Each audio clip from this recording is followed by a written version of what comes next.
আসসালামু আলাইকুম ওয়া রাহমাতুল্লাহি ওয়া বারাকাতুহু। সম্মানিত দেশবাসী, আমি cancer specialist doctor SM Sarwar. বিশেষ করে আপনাদেরকে বলবো যে ব্লাড ক্যান্সার আজকে মহামারীতে রূপান্তরিত হয়েছে। একদম একদিনের বাচ্চা থেকে ধরে একদম যে বৃদ্ধ বয়সে পর্যন্ত ব্লাড ক্যান্সার হয়ে থাকে। আপনারা বিশেষ করে আমি কুমিল্লা সিয়াং গ্রামের একদম মানে কালবাড়ের পাশের বাড়িতে পাঁচ ভাইয়ের একটা সন্তান, মাত্র বড় ভাইয়ের করে একটি সন্তান। সেই সন্তানটা যেদিন জন্মগ্রহণ করেছে সেদিনই ব্লাড ক্যান্সার আক্রান্ত হয়েছে এবং 1 মাস পর্যন্ত স্কয়ার 10 লক্ষ টাকা খরচ করার পরেও সেই রোগীটি আর সুস্থ হয় নাই এবং একদম মরণাপন্ন অবস্থা হয়ে পড়ে। যে ডাক্তাররা বলেন যে তার সমস্ত রোগগুলো শুকিয়ে গেছে, তার আর চিকিৎসা নেই, আপনার বাড়িতে নিয়ে যান, তাকে দাফন কামড়ের ব্যবস্থা করেন। এই অবস্থায় আল্লাহর অশেষ রহমতে আমি চিকিৎসা শুরু করেছি আজ থেকে আরো প্রায় 7.5 বছর আগে।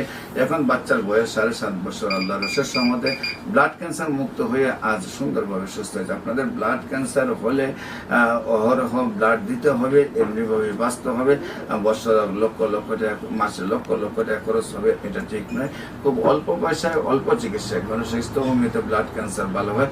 ব্লাড ক্যান্সারের যে কোনো সমস্যার জন্য আপনাদেরকে আমি অনুরোধ করবো, ব্লাড ক্যান্সার হলে আপনারা গণস্বাস্থ্য হোমিওতে যোগাযোগ করবেন। ইনশাআল্লাহ আল্লাহর অশেষ রহমতে আমরা নিয়মিত 4 মাস চিকিৎসা করলে ব্লাড ক্যান্সার সুন্দরভাবে সুস্থ হয়ে যাবে। বিশেষ করে আপনাদেরকে আমার সাথে যোগাযোগ করার জন্য, স্ক্রিনে দেওয়া নম্বরে যোগাযোগ করার জন্য আহ্বান জানাচ্ছি। আমি রোগী দেখি 14 পুরানা পল্টন, দারুসালাম মার্কেট, লিফটের 6, শনি রবি সোম, এবং হবিগঞ্জের রোগী দেখি মঙ্গল বুধ বৃহস্পতি সকাল 10টা থেকে বিকাল 5টা পর্যন্ত। আপনাদের সবাইকে আমাদের অফিস ভিজিট করার জন্য আমন্ত্রণ জানিয়ে শেষ করছি। সবাইকে ধন্যবাদ। আসসালামু আলাইকুম ওয়া রাহমাতুল্লাহি ওয়া বারাকাতুহু।